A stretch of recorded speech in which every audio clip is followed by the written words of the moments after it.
It's Tuesday the 29th of November, and we haven't done a podcast since Thursday. So today we will be covering Friday, Saturday, Sunday and Monday's matches. So I hope you all had a good weekend, and we'll start with Wales versus Iran.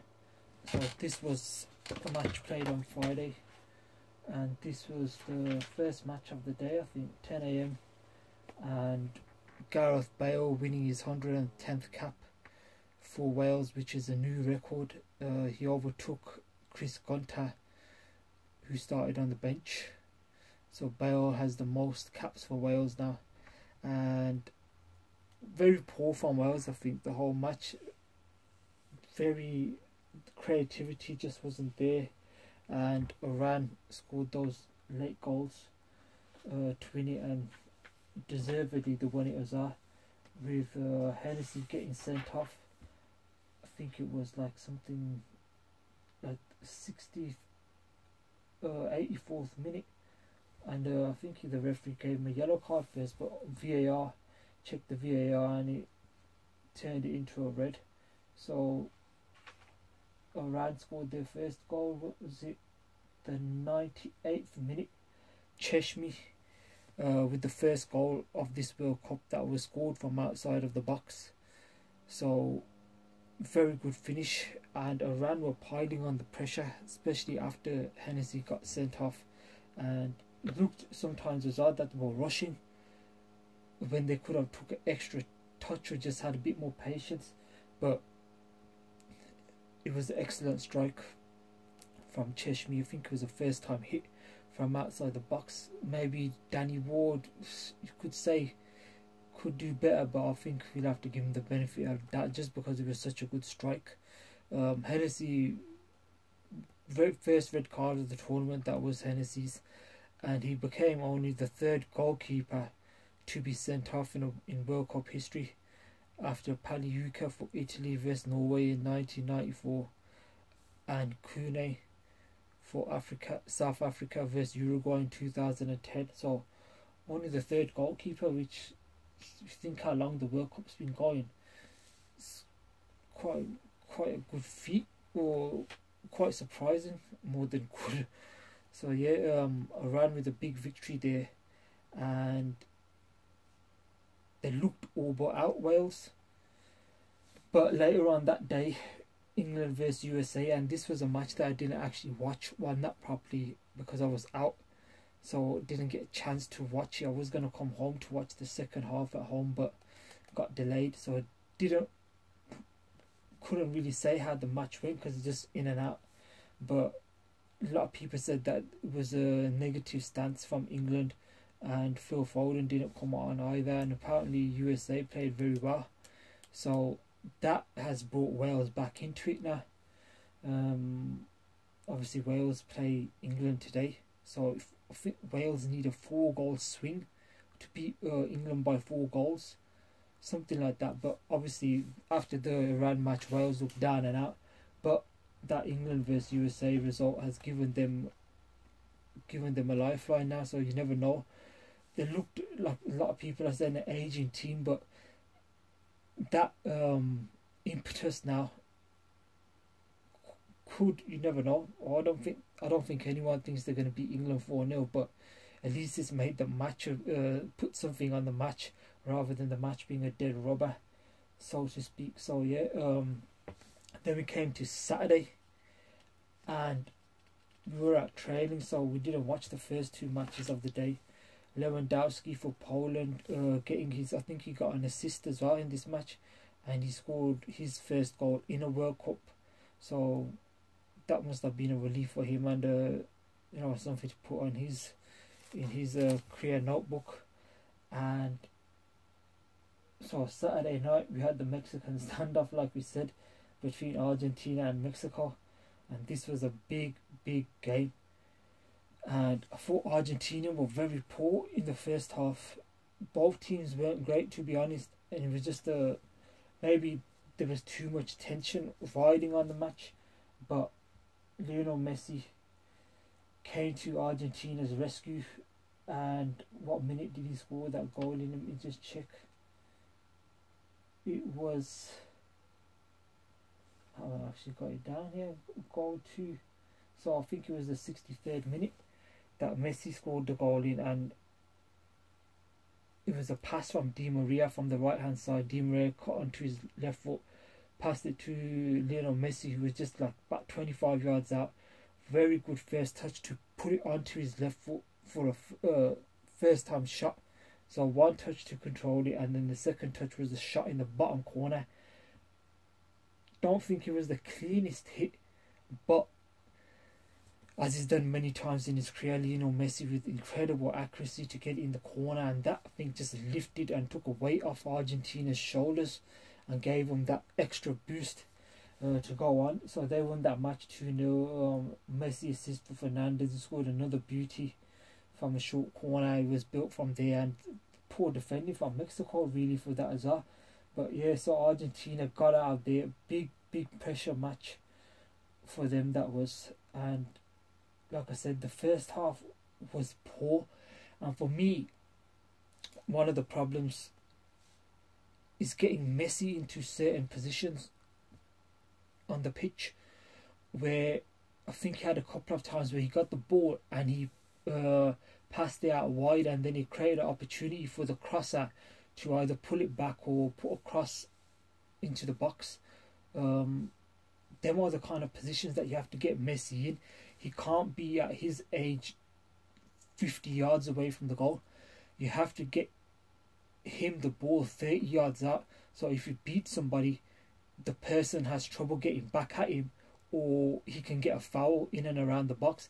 If he's picking up the ball from 50 yards and maybe can beat 1 or 2 people, he's still 40 yards from goal. So even if he does get a free kick in there, it's not within Messi range, even though his free kicks haven't been up to his standard as well. So you have to have others taking that responsibility in trying to find him. And something else which you see with Messi, sometimes when he does drop deep, and obviously the older he's got, he's started to lose the ball a little bit more than he used to. Before, he would never lose it. But now, if he's the one who's picking the ball up off the defence and he does lose it, everybody else is too far away to defend, and he hasn't got the ability to get back to defend. So then the defence is under pressure. So he can't do everything like he used to before, 5 years ago, even maybe 3 years ago. But that's when you need others to do that part of the job and get him the ball into areas where he still has the ability to hurt teams, especially against the better teams, because like I said, now the teams are so rigid, teams are so tactically aware, and the players are so physically fit. Even if it's not like a top player, even the poorer nations, you would say, but the players just have that ability to get back at Messi now. So yeah, it's a massive win for Argentina against Mexico.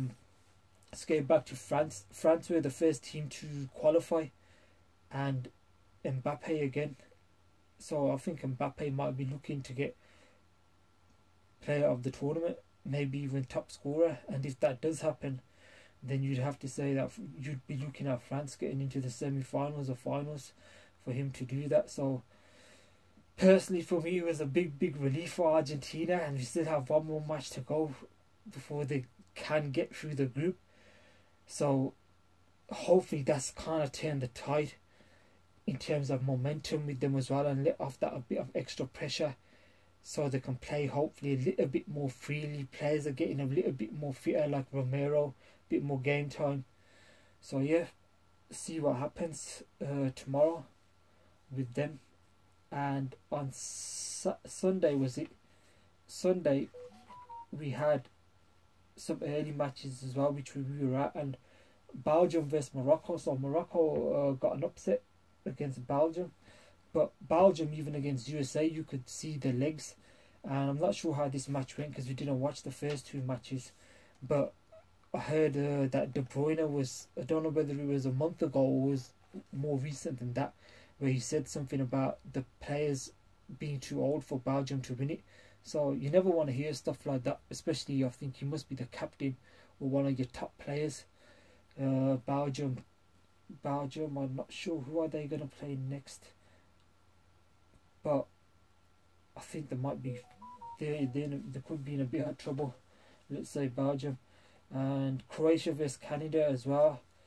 Croatia, Alphonso Davies became the fastest player to score in this World Cup, and scored Canada's first goal ever in a World Cup final. So I think it was their fourth ever match that they've played, fourth or fifth match that they've played in a World Cup, and he was the first person to score a goal for him.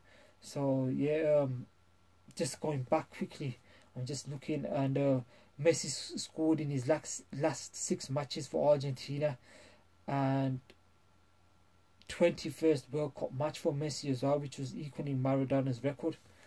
So that's good as well. And Mexico failed to win any of the first 2 matches for the first time since, I think it was 1978 or 1982. It was. So yeah, Croatia match, I think they just probably had a bit too much experience for Canada as well. And big match of the day was Spain vs Germany. Now this, like a lot of people are saying, it was the best match of the tournament so far, the highest level match for the tournament, Spain vs Germany. And I think that Spain let Germany off a bit in this match. I think they could have put them under real big pressure by getting the second goal.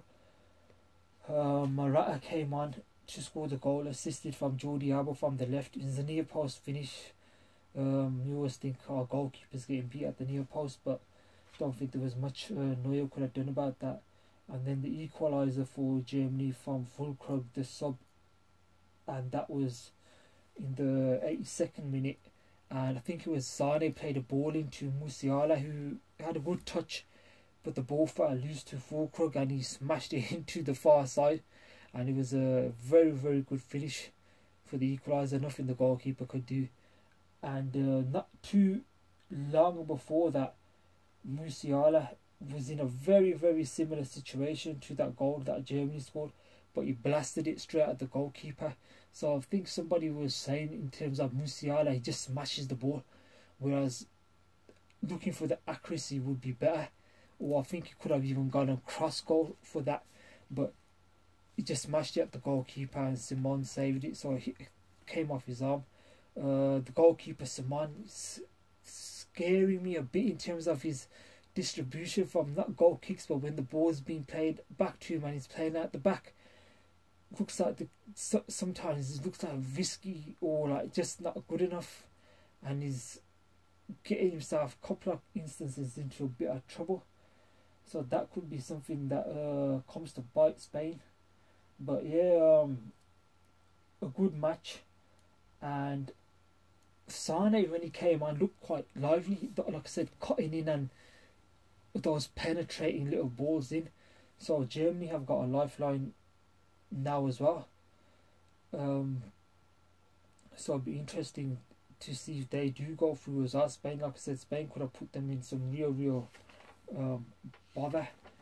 And Germany, who are now have to play against, who is it, Costa Rica, you'd probably say they should win that match.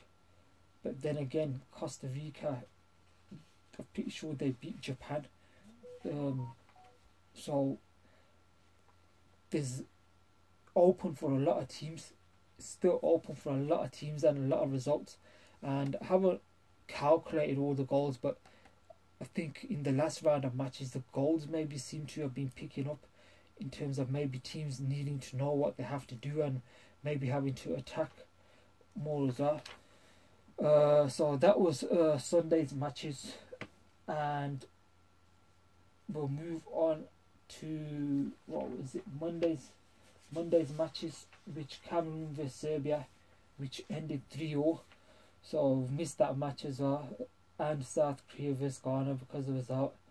South Korea vs Ghana, what was the score there? 3-2. So South Korea lost that, and in the end they were attacking a lot of balls into the box towards the end there for South Korea, but they just couldn't score that goal. And I think the manager Paolo Bento, he had a real big problem with the referee, Paul Taylor, I think it was, or Anthony Taylor from England, about playing a bit of extra time at the end there. So like I said, a lot of goals yesterday, more than usual. And then we had Brazil versus Switzerland. So Neymar is out of the group stage, and Brazil have not conceded a goal or a shot on. Brazil have not had a shot on target against them in this World Cup. So 2 matches and they haven't had a shot against them. So you talk about the attacking prowess, but defensively, you have to actually score a goal against them to beat them as well, and it's gonna take them to extra time and penalties. So that's 17 consecutive group games for Brazil now without a defeat. And no Neymar, like I said. We'll see if he gets back for the knockout stages, but they're going well. They're going well, and they look like a tough team to beat. And what else did we have here? So Brazil are through as well. I think 2 wins out of 2, so they're through. So now it's going to be interesting to see the teams that are through, if they rest players or keep that momentum or get some legs on game time into the other players as well. And the last match yesterday we had was Portugal against Uruguay, and Portugal ended up winning 2-0. And really poor from Uruguay as well, even though in that match they had one big chance in the first half, and that was from Bentancur when he raced through the middle and maybe could have dinked it over the goalkeeper, gone round him, or maybe a better finish. But that was a big chance for them. Suarez had a big chance as well late on in the match, when I think it was like a free kick to the near post, and then he had a chance at the near post and he was left footed and he's fired it wide. I don't know if whether it's age or what, but it doesn't matter what age or ability or which Suarez it is now. I think he has to be scoring that goal, and they were big chances. They hit the post as well, Uruguay, but I don't think they offered too much in attack. Maybe using the players wrong, I'm not sure, but it looks like it's very difficult for them to create chances. So I think they're in a bit of trouble as well, aren't they? Portugal are qualified, so I don't know who Uruguay have got. Just have a quick little check. It's going to be Uruguay against Ghana. So both teams could go through, but it's a bit of a grudge match as well. Is it the 2010 World Cup in Suarez handball? So that could be a very feisty affair as well. Ghana versus Uruguay. That's going to be Friday, 3 o'clock UK time. And these matches now are all being played at the same time. So you're not having 10 o'clock kickoffs anymore from the UK. It's like both matches 3 p.m. and then 7 p.m. as well. So the last group game. So yeah, Portugal versus Uruguay. Even Portugal, they scored with Bruno Fernandes cross, and Ronaldo went up for the header, but he missed it. Or so it's been confirmed. He thought he's headed it, and he's gone in the far corner, and he celebrated. But then the replays have shown they can't see a touch off his head. So 1-0 to Portugal, and then I think which minute was the second goal was in the 92nd minute. The penalty for Bruno Fernandes as well. So he scored 2 goals yesterday, and that was a real harsh penalty as well. Somebody's nutmegged the Uruguayan player, and he's falling backwards, and he's put his arm out to protect his fall, and the ball's hit his arm. And I think it's VAR that gave the penalty, and I'm not even sure if it's in the IFAB rules, is it that you can give a penalty for that, because if you're protecting your fall to save yourself from a potential injury, then I don't think they can give a penalty. But they've given a penalty, and Portugal have won the match 2-0. So it wasn't a great performance from Portugal again, but they're through. And Ronaldo, another game where I don't think he was great either, but he celebrated like he has scored that goal. And apparently he texts Piers Morgan in the dressing room after the match telling him, yeah, I got a touch on it as well. So yeah, that's a pretty much the roundup since Friday. And today is Tuesday, so the games that we have coming up are Ecuador versus Senegal in Group A, and Holland versus Qatar in Group A as well. So both 3 o'clock kickoffs. And tonight's matches, which are going to be interesting, Iran versus USA and Wales versus England. So 7 p.m. both kickoffs. It's a shame that is both of them are 7 p.m. kickoffs, really, because both of them are going to be interesting matches. So let me just see. Iran are on 3 points. Iran are on 3 points, yeah. USA are on,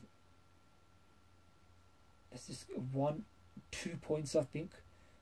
USA, because I think they drew against Wales, didn't they, in their first match, and then they drew against England. So USA on 2 points. Wales are on 1 point because they drew against USA and lost against Iran, and then England are on 4 points. So I'm not sure if England cannot qualify, or whether they can probably finish second, but I don't know what the permutations are for England not to qualify. But obviously Wales will have to beat them, and then I think it's USA would have to beat Iran, something like that anyway. So like I said, it's a shame both of those matches on at the same time, but we'll be back with the podcast about tonight's matches probably tomorrow, and then we look forward to tomorrow's matches as well, which could still spring up some surprises. So yeah, thank you very much for listening, and I would say have a good week, but do have a good week, but we'll speak to you tomorrow anyway. Take care. Thank you for listening. Bye.